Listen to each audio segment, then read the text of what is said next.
To begin the installation, grab a 3mm Allen wrench and remove these 3 bolts on the back plate.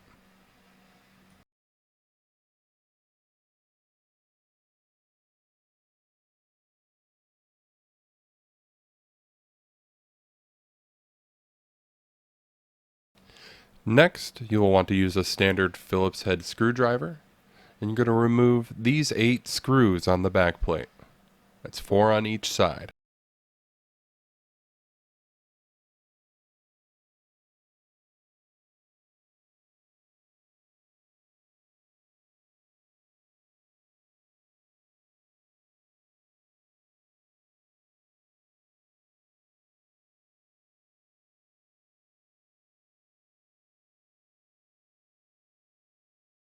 After removing those screws, you can take the hub and open it to its widest position.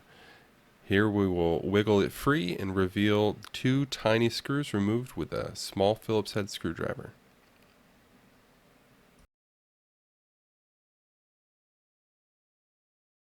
Now that those have been removed, we can remove this back plate and shifter unit from the left-hand side.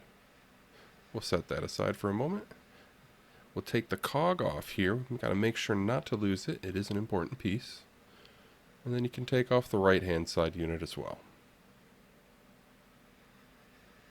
These can sometimes be stuck in there. You want to make sure not to pull too hard, as there is a ribbon cable that you don't want to damage. Now this one's already got our shifter on it, so we're just going to put that to the side as well. Now we'll take our base unit, and we can put that to the side because we're going to not need that for the next step. Now to disassemble the shifter unit, you're going to use a Phillips head screwdriver to remove these 2 screws. This one's got our shifter on it, so we're just going to set it aside and work on the old one. I like to keep pressure on the shifter unit because there is a spring in there, so make sure you're careful and that it doesn't go flying off.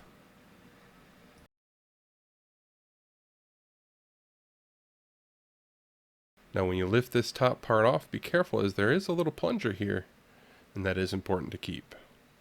We're going to set that aside as well as the spring because we're going to need to use that. We'll remove the old shifter and replace it with one of ours that has a magnet on it. It's going to have the same recess there. It's going to fit into the same spot. Then we're going to reinstall it with the spring that it had before, and then install this plate right back on top of it. You're going to have to hold it down to compress the spring while you tighten it. Now that you got the plate secured, make sure to drop the plunger back in there with the rubber side up.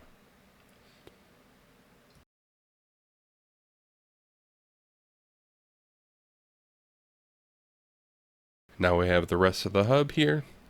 We can start putting the shifters back onto it. I like to start with the left-hand side unit first. Slide it into the back plate, and then we're going to take the tiny little screw and tighten that first.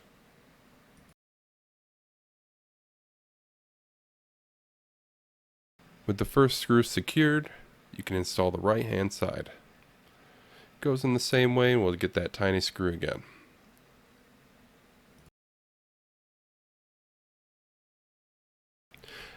Now we'll reinsert both sides to the hub and slide it to its tightest position. But let's not forget this cog here. This has to go into the center. It's kind of awkward. The best way that I figured out is to open the hub all the way to its widest position.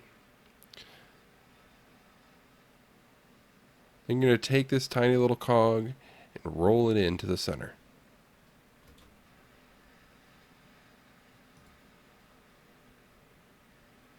In order to test that you've done it right, you want to take this bolt and put it into the center part here.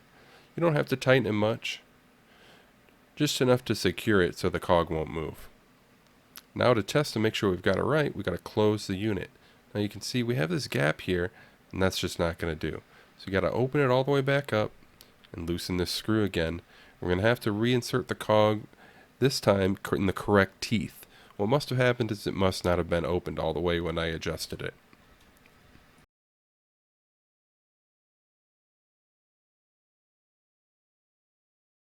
This time I'll be a little more careful in making sure it's all the way open and then just barely letting it slide into place. There. That looks pretty good. We're going to tighten this bolt again just a little bit.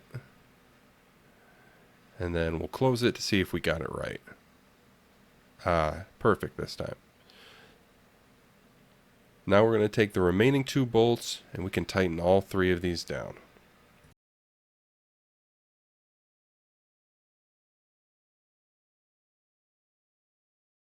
With those secured, the next step is to add our magnetic shifter onto it.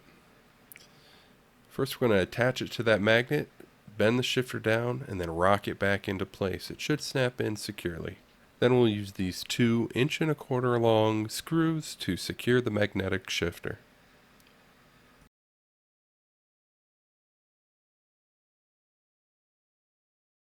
Next we'll attach the other end of the shifter. We'll again rock it onto the magnet and then rock it back onto the body and secure it with these 2 1.25" screws. Final step is to secure the remaining 4 screws in these spots.